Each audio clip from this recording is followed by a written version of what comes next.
When you see Jerusalem being surrounded by armies, you will know that its desolation is near. Then let those who are in Judea flee to the mountains, let those in the city get out, and let those in the country not enter the city. For this is the time of punishment and fulfillment of all that has been written. How dreadful it will be in those days for pregnant women and nursing mothers. There will be great distress in the land and wrath against this people. They will fall by the sword and will be taken as prisoners to all nations. Jerusalem will be trampled on by the Gentiles until the times of the Gentiles are fulfilled. There will be signs in the sun, moon, and stars. On earth, nations will be in anguish and perplexity at the roaring and tossing of the sea. People will faint from terror, apprehensive of what it is coming on the world, for the heavenly bodies will be shaken. At that time they will see the Son of Man coming in a cloud with power and great glory. When these things begin to take place, stand up and lift up your heads, because your redemption is drawing near. He told them this parable. Look at the fig tree and alder trees. When they sprout leaves, you can see for yourselves and know that summer is near. Even so, when you see these things happening, you know that the kingdom of God is near. Truly I tell you, this generation will certainly not pass away until all these things have happened. Heaven and earth will pass away, but my words will never pass away. Be careful, or your hearts will be weighed down with carousing, drunkenness, and the anxieties of life. For that day will close on you, and suddenly like a trap. For it will come on all those who live in the face of the whole earth.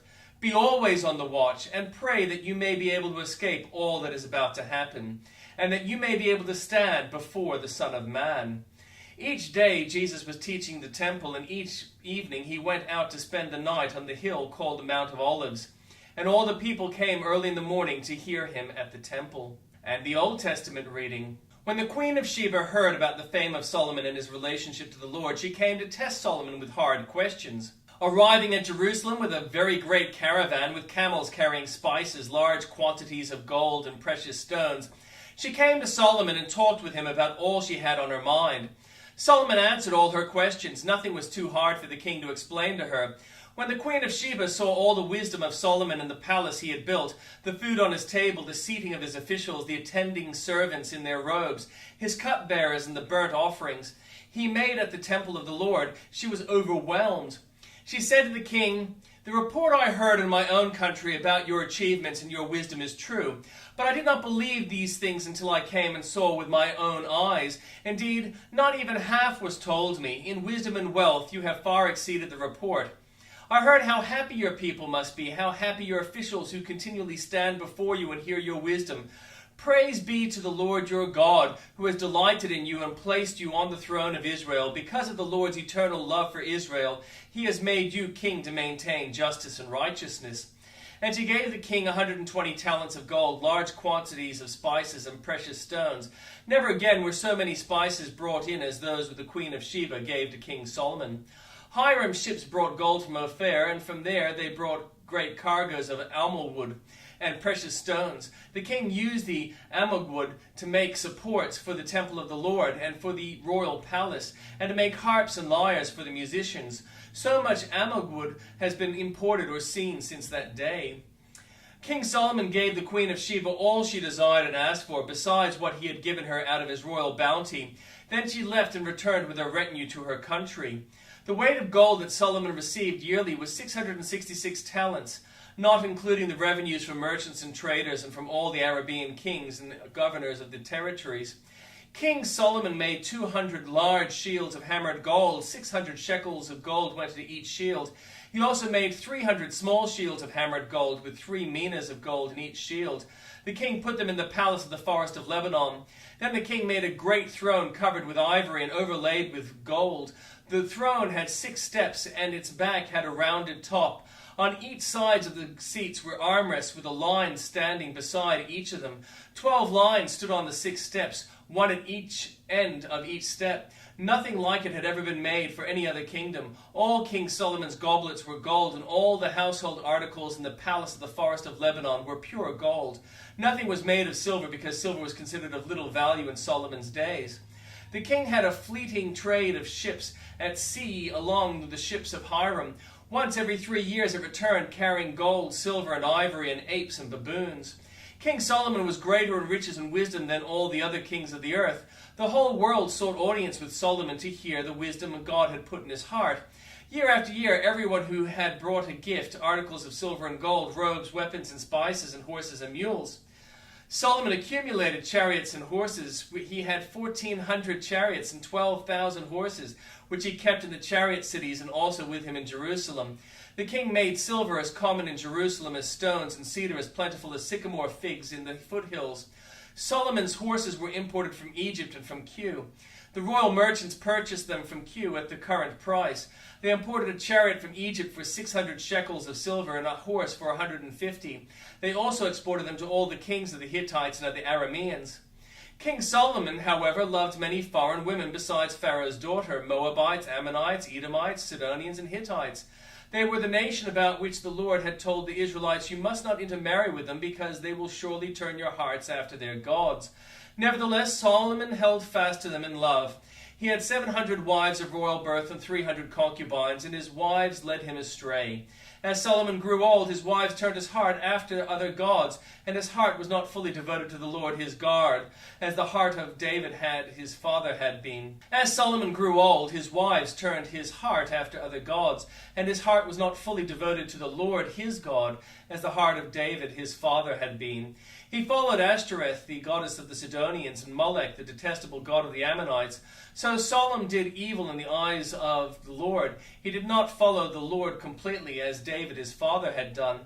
On a hill east of Jerusalem, Solomon built a high place of Chemosh, the detestable god of Moab. And for Molech, the detestable god of the Ammonites, he did the same for all his foreign wives, who burned incense and offered sacrifices to their gods. The Lord became angry with Solomon because his heart had turned away from the Lord, the God of Israel, who had appeared to him twice.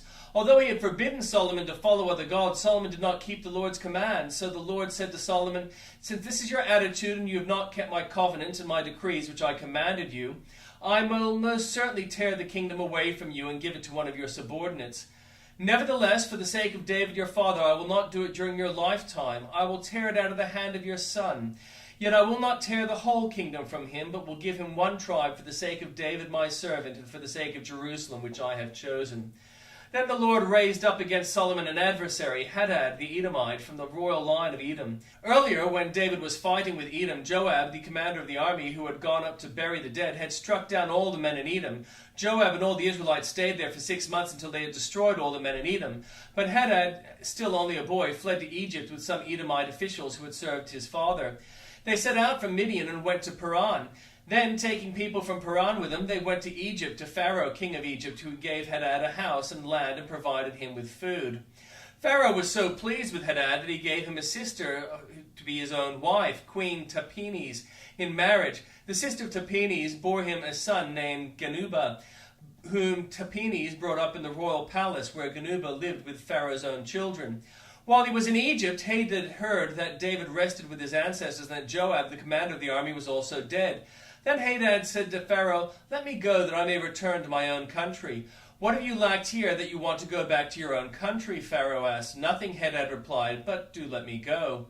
And God raised up against Solomon another adversary, Rizon, son of Eliada, who had fled from the master Hadadezer, king of Zobah. When David destroyed Zobah's army, Rezon gathered a band of men around him and became their leader. Then he went to Damascus, where they settled and took control. Rezon was Israel's adversary as long as Solomon lived. Adding to the trouble caused by Hadad, so Rezon ruled in Aram and was hostile towards Israel. Also Jeroboam, son of Nebat, rebelled against the king. He was one of Solomon's officials, an Ephraimite from Zeradah, and his mother was a widow named Zeruiah. Here is the account of how he rebelled against the king. Solomon had built the terraces and had filled the gap in the wall of the city of David, his father. Now Jeroboam was a man of standing, and when Solomon saw how well the young man did his work, he put him in charge of the whole labor force of the tribes of Joseph. About that time, Jeroboam was going out of Jerusalem, and Ahijah, the prophet of Shiloh, met him on the way wearing a new cloak. The two of them were alone out in the country, and Ahijah took hold of the new cloak he was wearing and tore it into 12 pieces. Then he said to Jeroboam, "Take 10 pieces for yourself, for this is what the Lord, the God of Israel, says. See, I'm going to tear the kingdom of Solomon's hand and give you 10 tribes. But for the sake of my servant David and the city of Jerusalem, which I have chosen out of all the tribes of Israel, he will have 1 tribe. I will do this because they have forsaken me and worshipped Ashtoreth, the goddess of the Sidonians, Chemosh, the god of the Moabites, and Molech, the god of the Ammonites, and have not walked in obedience to me, nor done what is right in my eyes, nor kept my decrees and laws as David, Solomon's father, did. But I will not take the whole kingdom out of Solomon's hand. I have made him ruler all the days of his life, for the sake of David my servant, whom I chose and who obeyed my commands and decrees. I will take the kingdom from his son's hands and give you 10 tribes. I will give you 1 tribe to his son, so that David my servant may also have a lamp before me in Jerusalem, the city where I choose to put my name. However, as for you, I will take you, and you will rule over all that your heart desires. You will be king over Israel. If you do whatever I command you and walk in obedience to me and do what is right in my eyes by obeying my decrees and commands, as David my servant did, I will be with you. I will build you a dynasty as enduring as the one I built for David and will give Israel to you. I will humble David's descendants because of this, but not forever." Solomon tried to kill Jeroboam, but Jeroboam fled to Egypt to Shishak the king and stayed there until Solomon's death. As for the other events of Solomon's reign, all he did and the wisdom he displayed, are they not written in the books of the annals of Solomon? Solomon reigned in Jerusalem over all Israel 40 years. Then he rested with his ancestors and was buried in the city of David his father. And Rehoboam his son succeeded him as king.